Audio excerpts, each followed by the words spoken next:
नमस्कार, आप देख रहे हैं जी बिजनेस। आपके साथ मैं हूं अनुया यादव। आपके होम लोन, कार लोन और पर्सनल लोन की ईएमआई बढ़ने वाली है क्योंकि रिजर्व बैंक ने रेपो रेट में 0.25% यानी कि 0.25% की बढ़ोतरी कर दी है। 2 महीने के अंदर दूसरी बार ब्याज दरें बढ़ी हैं। एक तो वैसे ही महंगाई बढ़ती जा रही है और अब ब्याज दरें बढ़ने से आपकी जेब पर और भार बढ़ जाएगा, यानी कि महंगाई के जले आम आदमी की जेब पर आरबीआई की क्रेडिट पॉलिसी ने नमक डालने जैसा काम किया है।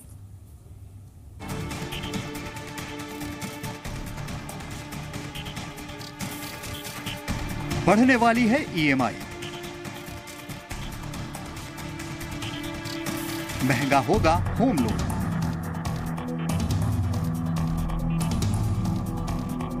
ऑटो और पर्सनल लोन भी महंगे,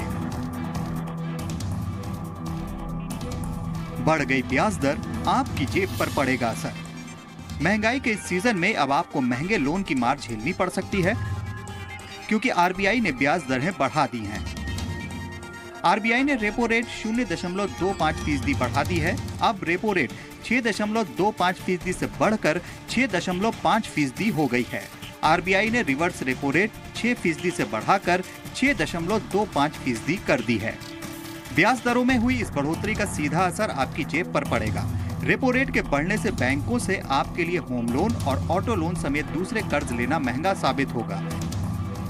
इसकी वजह से अब आपकी जेब पर ज्यादा ईएमआई का बोझ पड़ेगा।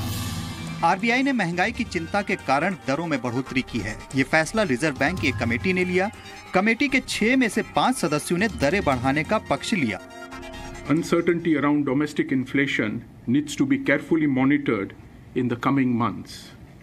In addition, rising trade protectionism, geopolitical tensions, and elevated oil prices pose grave risks to the near-term and long-term global growth prospects by adversely impacting investment, disrupting global supply chains, and hampering productivity. Against this backdrop, the committee decided to increase the policy rate by 25 basis points while maintaining the neutral stance of monetary policy. RBI ने 2 महीने के अंदर दूसरी बार ब्याज दरें बढ़ाई हैं। जून में भी रेपो रेट में 0.25% बढ़ोतरी की गई थी और रेपो रेट 6% से बढ़कर 6.25% हो गई थी। महंगाई आरबीआई की सबसे बड़ी चिंता है। कच्चे तेल के दाम अभी भी $70 प्रति बैरल के करीब हैं। रुपया अब भी कमजोर है और $1 की कीमत 68 रुपए के आसपास ही है। इसलिए एक्सपर्ट्स भी मान रहे थे कि ब्याज दरें बढ़ेंगी। रिजर्व बैंक इस कदम से साफ है कि अब सस्ते कर्ज का दौर खत्म हो रहा है और आपको महंगे कर्ज के लिए तैयार रहना होगा। हालांकि ये भी माना जा रहा है कि आने वाले दिनों में आपको थोड़ा फायदा भी हो सकता है। बैंक डिपॉजिट की ब्याज दरें बढ़ सकती हैं। एसबीआई ने अभी हाल ही में अपने एफडी रेट बढ़ाए थे। दूसरे बैंक भी ऐसा कर सकते हैं। ब्यूरो रिपोर्ट, जी media.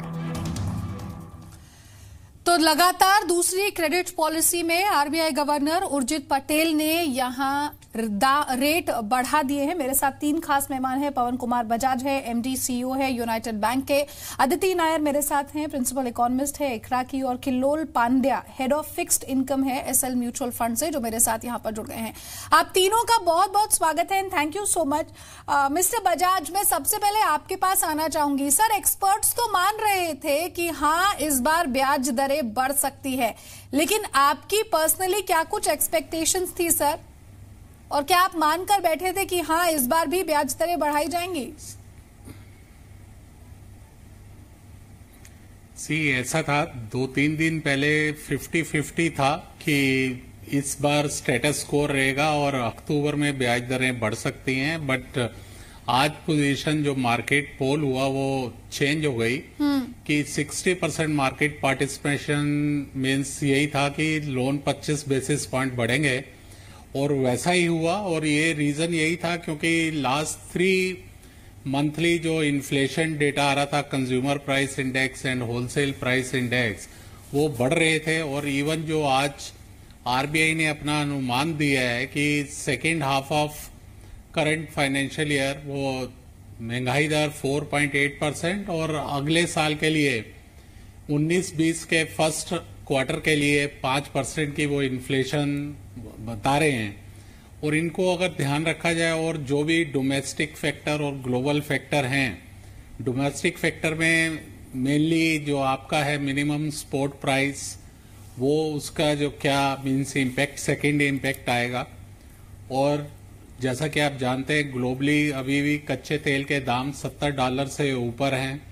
US economy also heated up है, उनकी भी जो सेकेंड क्वार्टर की जीडीपी ग्रोथ 4.1% है और डॉलर इंडेक्स भी अदर करेंसी के मुकाबले ऊपर जा रहा है। और अगर रूपी फर्दर वीकनिंग होता है तो सब इम्पैक्ट को देखते हुए और साथ में जो ये ट्रेड वॉर यूएस और चाइना के बीच में है तो इसका इम्पैक्ट भी मार्केट में रहेगा। तो उन सबको देखते हुए ये मीन्स मार्केट एक्सपेक्ट कर रही थी कि रेट बढ़ सकता है और वैसा ही हुआ। तो 25 बेसिस पॉइंट से बढ़ा, but RBI policy stance neutral रखा। हाँ। तो जिसका मतलब ये है कि इमीडिएटली इसके बाद बढ़ने के चांसेस इतनी जल्दी नहीं है। ओवरऑल मार्केट पोजीशन देखी जाएगी तो हो सकता है कर रहे थे बहुत सारे ईयर एंड में एक और 25 बेसिस चेंज कर सकती है आरबीआई। क्या आपको लगता है कि वो समय था जब स्टैंड चेंज किया जा सकता था? नहीं, बट अभी भी आरबीआई ये देखना चाहती है एमएसएपी का क्या इम्पैक्ट आएगा और अदर फैक्टर्स कैसे रहेंगे। और जैसा कि आप जानते हैं कि जो आप इंडिया का है फिस्कल डेफिसिट वो भी बढ़ने की आशा है। तो अगर ये सब होता है तो वो आई थिंक नेक्स्ट पॉलिसी अक्टूबर में रिव्यू करेंगे जी। तो अभी फिलहाल उन्होंने कोई ऐसा हॉकिश कमेंट नहीं दिया है। तो स्टांस न्यूट्रल रखा है, तो न्यूट्रल स्टांस उनको एक मौका देता है कि दोबारा सोचने का। ठीक है Aditya, is this exactly what you expected? दो मिस्टर बजाज कह रहे हैं कि 2-3 दिन पहले तक उन्हें लग रहा था कि शायद ब्याज दरें नहीं बढ़ेंगी, लेकिन जब नंबर्स आए तो लग रहा था कि हाँ, भले ही पिछली पॉलिसी में 25 बेसिस पॉइंट की बढ़ोतरी हुई हो, इस बार भी तैयार रहिए, उर्जित पटेल साहब कुछ ना कुछ सरप्राइज तो देंगे। और वो सरप्राइज था ये 25 बेसिस पॉइंट की बढ़ोतरी। एक्चुअली आज की पॉलिसी के अनाउंसमेंट्स बिल्कुल हमारे एक्सपेक्टेशंस के मुताबिक ही हुए हैं कि आज की पॉलिसी में रेपो रेट बढ़ा दिया गया है और स्टांस को न्यूट्रल रखा गया है। जैसे बजाज साहब कह रहे थे, ये बिल्कुल ही क्लियर इंडिकेशन है कि अगली पॉलिसी में भी डेटा डिपेंडेंट रेट एक्शन रहेगा एमपीसी की तरफ से। और आज की डेट में उन्होंने कोई संकेत नहीं दिया है कि नेसेसरीली आगे जाके और भी रेट हाइक्स होंगी। तो आई थिंक यही हमने एक्सपेक्ट किया था कि आज रेट हाइक हो जाएगी और उसके बाद स्टांस न्यूट्रल रखा जाएगा। जबकि दूसरा ऑप्शन ये होता कि आज रेट हाइक ना होती लेकिन स्टांस चेंज कर दी गई होती। ओवरऑल मेरे हिसाब से वैसे भी जो इन्फ्लेशन के आंकड़े हैं वो काफ़ी हार्डन हो चुके हैं और काफ़ी सारे रिस्क्स भी हैं और अनसर्टेनिटीज भी हैं इन्फ्लेशन ट्रेजेक्टरी के लिए, जो आगे जाकर धीरे धीरे क्लियर होंगी। One big risk / uncertainty is MSP का क्या एक्चुअल इम्पैक्ट होता है। क्या रिवाइज्ड एमएसपीज इफेक्टिव मार्केट प्राइस बन सकती हैं या प्रोक्योरमेंट एक्टिविटी उतनी बढ़ सकती है या किसी तरह की प्राइस डिफिशिएंसी स्कीम को डिज़ाइन किया जाता है, और इन सब का अल्टीमेटली इन्फ्लेशन और फिस्कल रिस्क पे किस तरह का इम्पैक्ट आता है। हमारे हिसाब से अगली पॉलिसी के पहले मॉनसून तो खत्म हो जाएगी, कुछ अर्ली इंडिकेशंस होंगे कि हार्वेस्ट कैसा है, लेकिन हार्वेस्ट शुरू नहीं हुआ होगा और एमएसपी का एक्चुअल इम्पैक्ट क्या होगा मार्केट प्राइसेस पे वो तब तक पता नहीं होगा। तो शायद इस वजह से अक्टूबर की पॉलिसी में एक पॉज हो, लेकिन क्योंकि Q1 FY20 का जो सीपीआई इन्फ्लेशन का प्रोजेक्शन है वो 5% पे उन्होंने अभी रखा है, जो उनके मीडियम टर्म्स टारगेट से काफी ऊंचा है, इसलिए एक बैक एंडेड रेट हाइक और अभी रूल आउट नहीं करनी चाहिए, जो शायद दिसंबर या फरवरी की पॉलिसी में आ सकती है। ठीक है मिस्टर पांडे, आपको भी लगता है कि थोड़ा वेट एंड वॉच की सिचुएशन रख सकते थे उर्जित पटेल साहब, क्योंकि पिछली पॉलिसी में भी रेट बढ़ाए थे, अगर इस बार छोड़ दिया जाता, स्टैंस चेंज करके अक्टूबर की पॉलिसी में रेट बढ़ाते तो बेहतर होता, थोड़ी वेट एंड वॉच की स्थिति बनती थी? नहीं, मैं तो ये मानता हूँ कि स्टांस आरबीआई का जो होता है वो एक long term, medium to long term view देता है आरबीआई का। और जैसे बजाज साहब ने कहा कि न्यूट्रल स्टैंस रख के उन्होंने अपने लिए ये दरवाज़ा खुला रखा है कि वो अपना जो टोन है या जिस तरह से वो इकोनॉमी को देख रहे हैं उसमें जैसे इकोनॉमी में डेटा में परिवर्तन आता है वो अपना स्टांस भी चेंज कर सकते हैं, वो दरवाज़ा खुला छोड़ रखा है। रही बात पॉलिसी की और रेट एक्शन की, तो मैं ये समझता हूं कि पिछली बार जब कट्स की बारी आई थी तब आरबीआई को काफी सारा क्रिटिसिज्म मिला था कि वो बिहाइंड द कर्व है, कट जल्दी ला नहीं रहे हैं। तो शायद अब की बार ये सोच रही होगी कि जब इकोनॉमी एक नाजुक मोड़ से जा रही है, इन्फ्लेशन प्रेशर्स, यहाँ पे बजाज साहब और इन मैडम ने भी जो बात की कि इन्फ्लेशन पे काफी सारे हेडविंड्स हैं, तो उस वक्त नाजुक मोड़ से जब इकोनॉमी जा रही है तो हम विथ द कर्व रहें। तो कहीं ना कहीं ये बात भी आरबीआई या कमेटी के मन में रही होगी कि इस बार रेट हाइक ले आते हैं, और उसका वैसे भी लैग लगता है, 2-3 क्वार्टर्स का लैग लग जाता है किसी भी एक रेट एक्शन को इकोनॉमी में इफेक्ट लाने के लिए। तो अभी रेट हाइक ले आए और फिर देखें कि डेटा प्रिंट्स किस तरह से आती है। तो वो हिसाब से जैसे अभी हमने चर्चा की कि अक्टूबर की पॉलिसी में शायद होल्ड ऑफ कर जाए, बिहाइंड द कर्व रहना शायद एमपीसी नहीं चाहती थी, इसी वजह से अब की बार भी एक बोल्ड एक्शन लेके 2 टाइम्स इन अ रो करके भी रेट हाइक्स ले आए हैं। ठीक है मिस्टर बजाज, क्रूड प्राइसेस को लेकर rising crude oil prices international market में जो है वो एक रीजन था, one of the reasons RBI के इस जो रेट हाइक के बाद जो प्रेस कॉन्फ्रेंस हुई थी उसमें गवर्नर साहब ने ये बात कही थी। लेकिन एक आम आदमी सर हर बार ये सोचता है कि जब इंटरनेशनल मार्केट में क्रूड के दाम घटते हैं तब भी हमें देश में किसी तरह का फायदा नहीं मिलता है, ना तो आप पेट्रोल डीजल सस्ता करते हैं और ना ही कोई ब्याज दरें घटाई जाती हैं। ऐसे में जब इंटरनेशनल मार्केट में क्रूड के दाम बढ़ते हैं तो वो एक बड़ा रीजन हो जाता है, आरबीआई हो या फिर सरकार हो।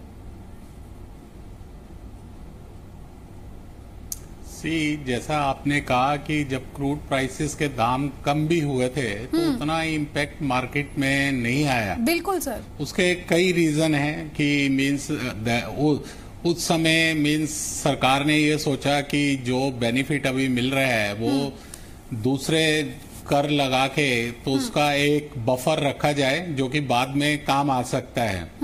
और अभी जब प्राइसेस ऊपर जा रहे हैं, बट दैट इज मेकल एक रीजन है कि वही रीजन ये है कि उसकी वजह से ही रेट हाइक हुआ है। जैसा कि मैंने कहा कि US economy is heated up, GDP growth उनकी 4.1% के आसपास है, साथ में 2 रेट और बढ़ने की उम्मीद है दिसंबर से पहले। तो इंडिया भी जो रेट का उससे पीछे नहीं रहना चाहिए, क्योंकि अगर ओवरऑल देखेंगे अगर वो रहा तो यहाँ से अभी भी जो आपकी इन्वेस्टमेंट है वो कम हो रही है, तो वो आगे आने वाले समय में भी कम रहेगी। तो आपको मीन्स कर्व के साथ ही चलना है। तो मेरे हिसाब से ऑयल प्राइसिंग एक रीजन नहीं था, there are 3-4 other factors which मैंने पहले भी बताया है। बिल्कुल है, ग्लोबल फाइनेंशियल मार्केट्स हो, एमएसपी हो, की वजह महंगाई हो, ये सब रीजंस उन्होंने यहाँ पर गिनाए थे। लेकिन अदिति, अब सबकी नजरें बनी हुई है यूएस में होने वाली फेड की बैठक पर। आपको लगता है, and what is your analysis, जैसे भारत में ब्याज दरें बढ़ी हैं वहां भी बढ़ सकती हैं? वो मैंने बताया कि 2 रेट कट एक्सपेक्टेड है को हाईलाइट करना चाहूंगी कि इन्फ्लेशन तो उसमें जी mister Bajaj, I will come to you, I am so sorry. वहां जो जैसे मींस जी सर, अदिति जी। मैं पहले एक पॉइंट हाईलाइट करना चाहूंगी कि इन्फ्लेशन रिस्क तो हमने सबने डिस्कस कर लिए, जो एमपीसी ने आज अपनी पॉलिसी रिव्यू में मेंशन किए हैं। लेकिन के साथ एक बहुत इंपॉर्टेंट फैक्टर ये भी है कि जो कमेंट्री उन्होंने डोमेस्टिक ग्रोथ पे दी है वो काफ़ी बुलिश है। मतलब इन अ सेंस उन्होंने कहा है कि चाहे वो इंडस्ट्रियल प्रोडक्शन हो या सर्विस सेक्टर के लीड इंडिकेटर्स हों या कैपेसिटी यूटिलाइजेशन हो या इन्वेस्टमेंट एक्टिविटी हो, ओवरऑल वो काफ़ी रोबस्टनेस देख रहे हैं अंडरलाइंग मोमेंटम में। और जिस तरह से अभी तक का मॉनसून उन्होंने असेस किया है वो खरीफ आउटपुट के लिए और साथ के साथ जो एमएसपी रिवीजन है वो भी अगर देखा जाए तो रूरल डिमांड के लिए एमपीसी के हिसाब से काफ़ी पॉजिटिव होगा। ओवरऑल उन्होंने ये भी कहा है कि आउटपुट गैप जो है वो नियरली क्लोज हो चुका है और इस साल का तो उन्होंने ग्रोथ प्रोजेक्शन 7.4% पे रखा ही है। साथ ही साथ अगले साल के Q1 के लिए उन्होंने ग्रोथ को और भी ऊंचा 7.5% पे रखा है।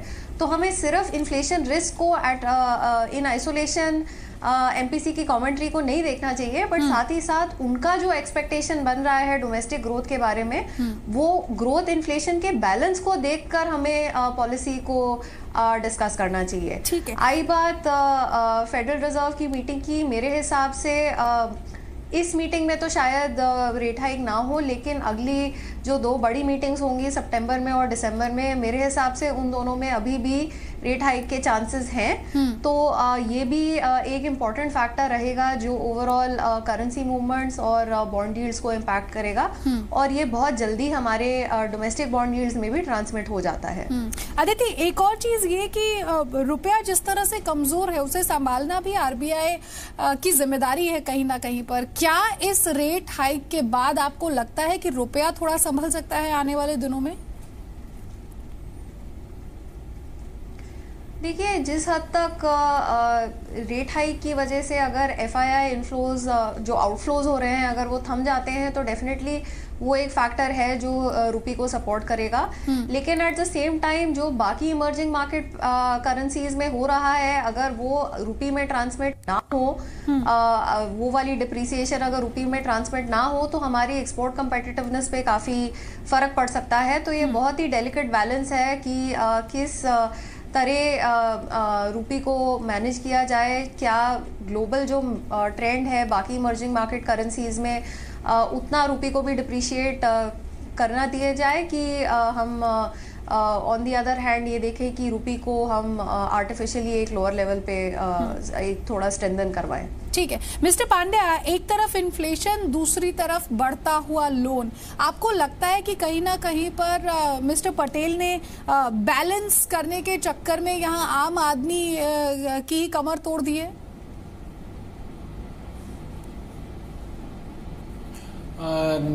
देखिए, जहाँ तक होम लोन्स की बात है कि या फिर बिजनेस लोन की बात है, वहाँ पे मेरी समझ में ये है कि जो होम ओनर है खास करके वो एक 25 बेसिस पॉइंट्स के फेयर में अपना डिसीजन चेंज नहीं करेगा। और मेरे को ये भी लगता है कि बैंक्स इतनी जल्दी पूरा ये पास ऑन करने भी नहीं वाली है। बैंकों ने काफी सारा बफर भी क्रिएट करके रखा है, एनपीए सिचुएशन भी सुधर रहा है। तो मुझे नहीं लगता कि ये 25 बेसिस पॉइंट्स की जो हाइक है वो सीधे होम लोन्स में ट्रांसलेट हो जाएगी कि सारी लोन्स 25 बेसिस पॉइंट से कीमती हो जाएगी या कॉस्टली हो जाएगी। और अगर हो भी पाए तो जो खास करके होम लोन्स की हम चर्चा कर रहे थे, तो मुझे नहीं लगता कि 0.25 परसेंटेज पॉइंट्स की वजह से होम ओनर अपना डिसीजन बदल देता है। रही बात महंगाई की, हाँ कहीं ना कहीं शॉर्ट टर्म में ये बढ़ सकती है, बट मीडियम टर्म में महंगाई कम ही होगी। ठीक है। अब मिस्टर बजाज तो हमारे साथ हैं ही यूनाइटेड बैंक से। सर बताइए, क्या कस्टमर्स को पास ऑन होगा ये 0.25%? आप यहीं पर है, बता दीजिए। और कैसे सर, आम आदमी की भाषा में समझना चाहूं तो जो एग्जिस्टिंग होम लोन वाले लोग हैं उन पर किस तरह से असर पड़ेगा और नई दरों में क्या कुछ बदलाव होगा, अगर कुछ बता सके सर तो।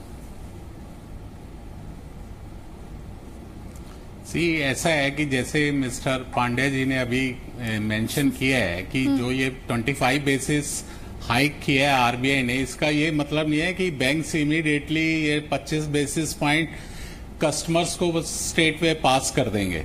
तो अभी वेट एंड वॉच पॉलिसी रहेगी। अगर आप देखेंगे कि अगर लोन में बढ़ोतरी और ज्यादा होती है, जबकि अभी मेनली जो रिटेल लोन्स हैं उसमें अच्छी ग्रोथ चल रही है और बैंकों के पास लिक्विडिटी भी है और आरबीआई का भी स्टांस अभी लिक्विडिटी में न्यूट्रल ही है, तो जरूरी नहीं है कि एंटायर 25 बेसिस पॉइंट ये कंज्यूमर में हम पास करेंगे। और साथ में ये भी है, क्योंकि जैसा कि आपको पता है कि सभी रेट्स एमसीएलआर से जुड़े हुए हैं, तो नेक्स्ट रीसेट पे ही जब रेट कुछ बढ़ा हुआ मिलेगा तभी होगा, नॉट इमीडिएटली उनको हो जाएगा। यस, जो नया लोन ले रहे हैं उनके केस में अगर बैंक्स बढ़ाते हैं तो उसका इम्पैक्ट आएगा, और मुझे नहीं लगता कि ये एंटायर 25 बेसिस पॉइंट सब बैंक कभी से बढ़ा देंगे। हो सकता है डिपेंडिंग अपॉन इंडिविजुअल बैंक्स क्या ग्रोथ रेट है, तो 10 से 15 बेसिस पॉइंट हम एक्सपेक्ट कर सकते हैं। साथ में उतना ही रेट ऑफ इंटरेस्ट कई बैंकों ने ऑलरेडी 1 ईयर टर्म डिपॉजिट में रेट बढ़ाने शुरू कर दिए हैं। हाँ। क्योंकि उनकी रिक्वायरमेंट है तो वो उसमें बढ़ सकते हैं। ठीक है मिस्टर बजाज, बहुत जल्दी से आपसे समझना चाहूंगी कि अगली क्रेडिट पॉलिसी से पहले कौन से वो बिग रिस्क, बिग चैलेंजेस आप देखते हैं आरबीआई के लिए? आरबीआई के लिए तो अभी तो बेसिकली ये, क्योंकि इन्फ्लेशन में अभी भी स्थिति क्लियर नहीं है, तो वो आने वाले समय में पता चलेगा। और जो मिनिमम स्पॉट प्राइस है उसका सेकंड मींस इम्पैक्ट क्या आता है, और ग्लोबल सिचुएशन कैसे चलती है, कि क्रूड कैसे बिहेव करता है, और जो इकॉनमी यूएस की हीटेड अप है, अगर वो 2 ब्याज आगे आने वाले समय में बढ़ाते हैं तो तब मेरे ख्याल आरबीआई ने जो स्टांस न्यूट्रल रखा है उस पर फिर विचार विमर्श करके वो डिसाइड कर सकते हैं कि कब नेक्स्ट हाइक करना है या नहीं करना है। ठीक है, बट फिर भी सब चीजों को मद्देनजर रखते हुए मुझे नहीं लगता है कि इस साल में ज्यादा से ज्यादा 1 और 25 बेसिस पॉइंट का हाइक हम एक्सपेक्ट कर सकते हैं, not more than that. Sir, एक और 25 बेसिस का point, Aditi, do I understand from this की पॉसिबल कि अक्टूबर की पॉलिसी में भी 25 बेसिस पॉइंट बढ़ा दिया जाए, या फिर मैं ये सोचूं कि मार्च 2019 तक का अगर मैं समय देखूं तब तक की क्रेडिट पॉलिसी में कितना बढ़ सकता है और कितने की गुंजाइश आपको नजर आती है, या आपको लगता है कि बस हो गया, 2 बार बढ़ा दिया है 25 बेसिस पॉइंट, इससे ज्यादा नहीं बढ़ाना चाहिए? मेरे हिसाब से जैसा कि मैं अभी मेंटेन कर रहा हूं, अक्टूबर की पॉलिसी में शायद पॉज होगा। जी अदिति, उसके बाद या तो दिसंबर या फरवरी की पॉलिसीज में हो सकता है कि 25 बेसिस पॉइंट्स का फाइनल रेट हाइक और आ जाए FY19 में, लेकिन वो बहुत सारे फैक्टर्स पे डिपेंड करेगा जो आरबीआई और एमपीसी ने आज वैसे भी हाईलाइट कर ही दिए हैं। जिस तरह इन्फ्लेशन की ट्रेजेक्टरी इवॉल्व होगी, साथ ही साथ जो फिस्कल रिस्क बनेंगे, हमें याद रखना है कि अगले साल नॉट ओनली पार्लियामेंट्री इलेक्शंस हैं बट आई थिंक तकरीबन 12 स्टेट गवर्नमेंट्स में भी इलेक्शंस हैं 2019 के एंड तक। तो काफी एक्सपेंडिचर अनाउंसमेंट्स भी आ रही हैं जो भी एक तरह से फिस्कल रिस्क बन जाती हैं। तो इन सब फैक्टर्स पे डिपेंड करेगा कि वो एक फाइनल रेट हाइक दिसंबर या फरवरी में आती है कि नहीं आती। वेरी क्विकली मिस्टर पांड्या, आपके क्लोजिंग रिमार्क्स, आप क्या कहना चाहेंगे? Sorry, can you repeat? Sir, मैं वही कह रही हूँ कि जो बात मैं अदिति से पूछ रही थी, क्योंकि 2019 में लोकसभा चुनाव भी हैं, क्या आपको लगता है उससे पहले बस मार्च 2019 या जैसा अदिति ने कहा कि फरवरी की जो क्रेडिट पॉलिसी होगी वो एक आखिरी मौका होगा आरबीआई के पास रेट हाइक करने का? हाँ, मेरे को लग रहा है कि इलेक्शंस के पहले आरबीआई को मतलब एटलीस्ट सरकार चाहेगी कि आरबीआई जितने भी हाइक्स लाना चाहे लेके आए, लेकिन आरबीआई मेरे ख्याल से ग्रोथ, इन्फ्लेशन, रुपी और फिस्कल डेफिसिट, ये 4 मुद्दों पे खास ध्यान रखेगी। इनकमिंग डेटा पे ही मेरे ख्याल से आरबीआई डिसीजन लेगी। तो हो सकता है कि फिर से एक बार माहौल हो कि सरकार और आरबीआई असहमति में रहे, लेकिन ये 4 फैक्टर्स पे आरबीआई का रेट हाइक डिपेंड करेगा। ठीक है, बहुत बहुत शुक्रिया आप सभी खास मेहमानों का हमारे साथ जुड़ने के लिए। हालांकि आरबीआई ने आज अपनी क्रेडिट पॉलिसी में 25 बेसिस के पॉइंट्स की बढ़ोतरी जरूर यहां पर की है, लेकिन अब देखना ये होगा कि बैंक्स कस्टमर को ये रेट हाइक का प्रेशर कितना पास ऑन करते हैं, क्योंकि मिस्टर बजाज जो एमडी और सीईओ यूनाइटेड बैंक ने, उन्होंने कहा कि बैंक्स टू बैंक्स डिपेंड करेगा तो कितना रेट हाइक वो अपने कस्टमर्स को पास ऑन करते हैं। इस खास कार्यक्रम में इतना ही, दीजिए इजाजत, नमस्कार।